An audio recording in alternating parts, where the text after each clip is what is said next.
Sveiki!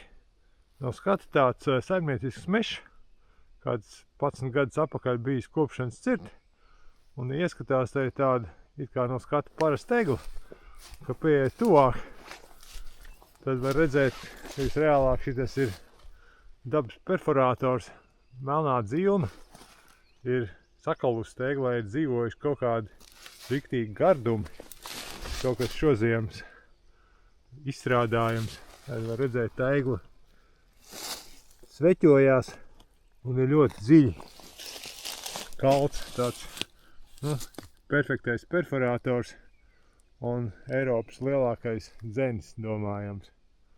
Tā, kas garšīgs dzīvo, kā tas putns ar savu degunu to visu var sajust, saklausīt, kā tur tārpiņi rosās, jo te jau tāds riktīgs darbs padarīts, lai tiktu pie ēdiena.